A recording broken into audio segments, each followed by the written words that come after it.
Bom dia, boa tarde, muito boa noite ou boa madrugada, dependendo da hora que você está vendo esse vídeo, é claro. Eu sou o professor Thomson e dando continuidade ao nosso assunto, vamos falar sobre carboidratos e lipídios. Primeiramente, nós vamos falar sobre carboidratos. Eles, junto com os lipídios, fazem parte do grupo dos componentes orgânicos da célula. Os carboidratos, gente, eles são conhecidos popularmente como hidratos de carbono ou glicídios. Eles são compostos orgânicos constituídos de carbono, hidrogênio e oxigênio. E uma molécula de carboidrato você vai encontrar sempre um grupo aldeído ou o grupo cetona, como indica aqui nas imagens. Nos demais carbonos, existem grupamentos de hidroxila. Por essa razão, os carboidratos eles podem ser definidos como polihidroxialdeídos ou polihidroxicetonas. Como assim? Vamos ver nos exemplos.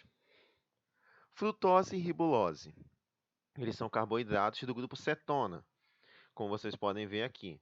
E por serem do grupo cetona, né, eles são conhecidos como polihidroxicetonas.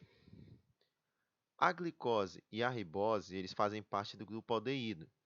E eles são dois exemplos de carboidratos que são polihidroxialdeídos, porque ele contém vários grupos de hidroxila e um grupo aldeído.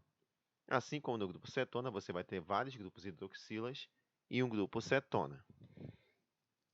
Os carboidratos eles podem ser classificados em monossacarídeos, que são aqueles que não sofrem hidrólise, né, pela ação da água, e cuja fórmula geral é o CH2O.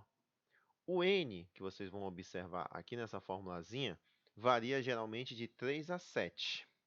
Por isso, os monossacarídeos eles podem ser divididos em trioses, tetroses, pentoses, hexoses e heptoses, de acordo com esse número do N, variando aqui, claro.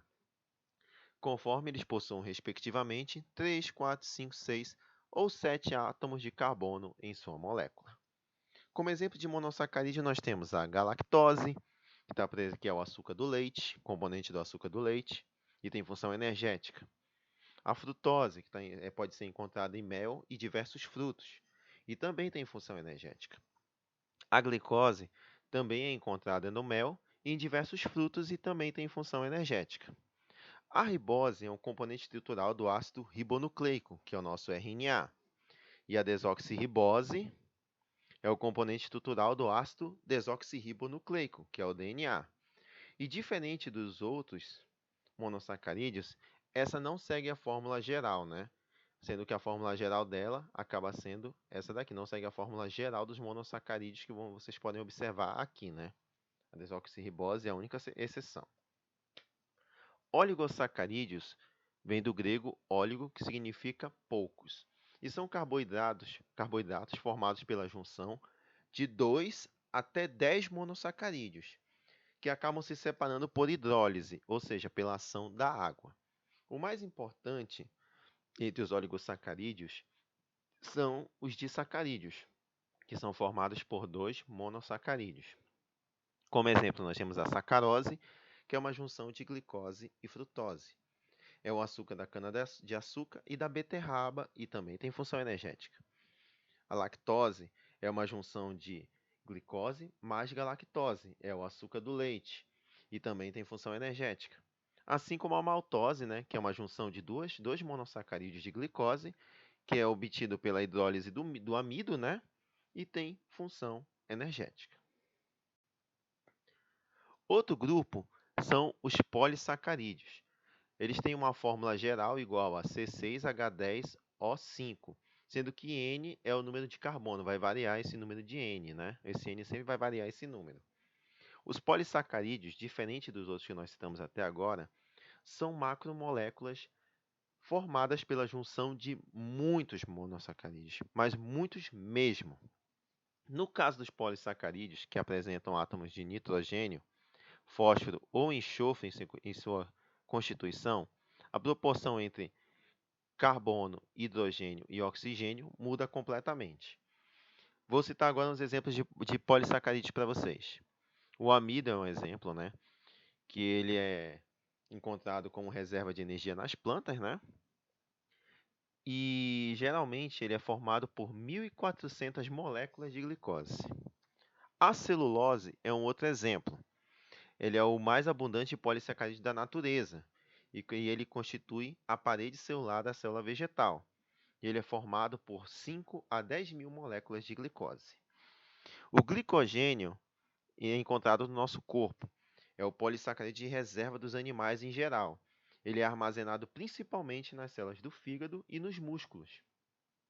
Pode conter mais de 1.000 moléculas de glicose do que celulose e tem função, né, energética. A quantidade de moléculas que ele possui é muito maior do que a celulose, ou seja, é mais de 10 mil para formar um glicogênio.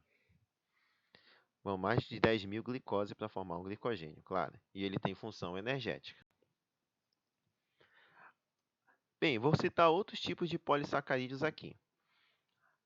A gente tem, por exemplo, a quitina, né? A quitina que forma o exoesqueleto dos insetos, né? Ele também é um tipo de carboidrato. Ela está presente nos insetos, crustáceos e aracnídeos. Dela, a gente consegue extrair a quitossana, que é um polissacarídeo derivado da quitina, que tem sido usada para absorver a gordura no tratamento de água. Outro carboidrato que é importante, a gente pode citar a sacarose, né? Ela é obtida da cana-de-açúcar, né? E é o açúcar mais utilizado na culinária para adoçar o café, suco, bolo, doce, sorvete, entre outros. Mas é a partir dela também que a gente produz o álcool etílico ou etanol através da fermentação alcoólica, sendo que o Brasil ele é o líder mundial na obtenção de sacarose e na produção de álcool etílico a partir da cana-de-açúcar.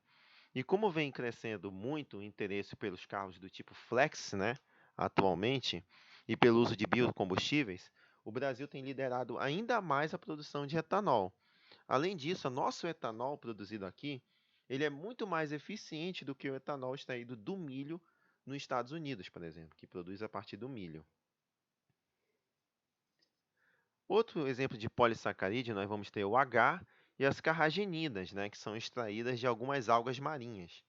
Elas são usadas na confecção de alimentos, cosméticos e remédios, em virtude de apresentar propriedades gelatinosas. O agar, por exemplo, ele é usado na produção de balas e de gelatinas, e também ele é usado como substrato para a cultura microbiana de micro-organismo, né, em laboratório. As carrageninas, elas são usadas no revestimento de cápsula de medicamento. Quem já viu aqueles medicamentos em cápsula, aquilo que envolve eles parecendo um plásticozinho, não é um plástico. Aquilo é um tipo de carboidrato também. É a carragenina. E eles têm que fazer isso de carragenina para que ocorra com mais facilidade, né, a absorção do medicamento pelo intestino. A celulose é um outro tipo de polissacarídeo, como vocês já viram, né? Apesar de não ser digerida pelo tubo digestório humano, ela é eliminada com as fezes. E ela é muito importante para estimular e controlar, né, os movimentos peristálticos do intestino. Você pode ter ouvido falar muito dos alimentos que contêm fibra, pois saiba que os alimentos que contêm fibra, na verdade, contêm celulose. A fibra e a celulose são a mesma coisa. Além disso, gente, as fibras, né, que são as celulose, elas contribuem para a formação de um maior volume de resíduos fecais. Outro uso que o pessoal tem feito muito é os tecidos de celulose, como vocês podem ver aqui, né? O tecido de celulose usado na confecção de roupas e outras estruturas. No geral, gente, na nossa digestão, quando a gente ingere disacarídeos ou polissacarídeos, e esses carboidratos, quando chegam aos tubos digestório, eles se transformam em monossacarídeos livres. Assim, após a digestão, a sacarose, por exemplo, converte-se em glicose e frutose. E o amido, que é um polissacarídeo, ele se transforma em centenas, mas centenas de moléculas de glicose e assim por diante com os outros polissacarídeos. Dali, os monossacarídeos resultantes, né, da digestão são absorvidos pelo intestino delgado, passam para o sangue e são distribuídos para as células vivas do organismo. Bem, gente, nós vamos parar por aqui a nossa aula de carboidrato e na próxima aula nós vamos começar a falar sobre os lipídios. Muito obrigado e até a próxima! E não esqueçam de dar um like lá no nosso canal e curtir também a nossa página. Até a próxima!